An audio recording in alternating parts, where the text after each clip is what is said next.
بالله من الشيطان الرجيم. بسم الله الرحمن الرحيم. الحمد لله رب العالمين، والصلاة والسلام على أشرف الأنبياء والمرسلين سيدنا وحبيبنا محمد وعلى آله وصحبه ومن تبعهم بإحسان إلى يوم الدين.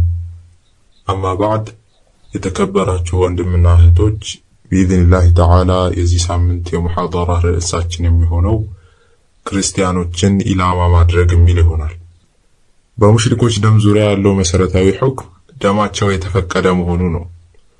ምክንያቱም አላህ Subhanahu Wa Ta'ala ሱረቱ ተውባ አንቀጽ 5 ላይ እንዲህ ይላል: فإذا انسلخ الأشهر الحرم فاقتلوا المشركين حيث وجدتموهم የተከበሩት ወሮች ባለቁ ጊዜ አጋሪዎቹን ባገኛችሁባቸው ስፍራ ግደሏቸው። وخذوهم واحصروهم واقعدوا لهم كل مرصد ያዟቸውም ክበቧቸውም ለእነሱም መጠባበቅ በየመንገዱ ተቀመጡ።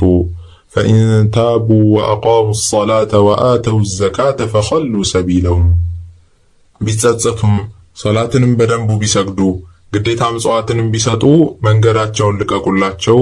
إن الله غفور رحيم الله መሐሪ አዛኝ ነውና። በአላህ ማጋራት መገደልን የተፈቀደ የሚያደርግ በሱ ማመን ደግሞ መገደልን የሚከለክል ነገር ነው። ረሱል ሰለላሁ ዐለይሂ ወሰለም እንዲህ ብለዋል: ኡሚርቱ አን ኡቃቲለ الناس حتى يقولوا لا إله إلا الله لا إله إلا الله እስኪሉ ድረስ ሰዎችን እንድጋደል ታዝዣለሁ።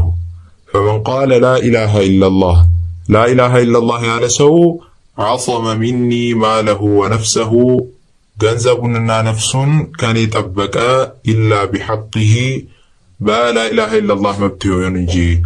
ማለትም በእስልምና በተደነገጉ ሸሪዓዊ ቅጣቶች መገደልን ግዴታ በሚያደርጉ ነፍስ እንደማጥፋት፣ አግብቶ ሙህሰን ሆኖ ዝሙት እንደመስራት ባሉ ቢሆን እንጂ አይነካም፣ ደግሞ የተጠበቀ ነው። ወሒሳቡሁ ዐለላህ ምርመራውም በአላህ ላይ ነው።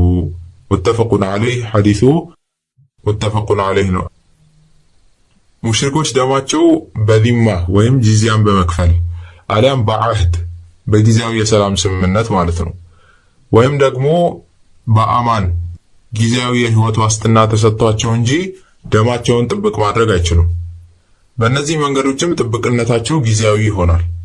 ግብር የመክፈል ወይም የስምምነት ውላቸውን በማፍረሳቸው አሊያም የስምምነት ውሉ ወይም የህይወት ዋስትናው የጊዜ ገደብ በመጠናቀቁ ያ ፍርድ ከነሱ ላይ በተወገደ ቅጽበት ደማቸው መሰረታዊ ፍርድ ወደ ሆነው መፈቀድ ይሸጋገራል።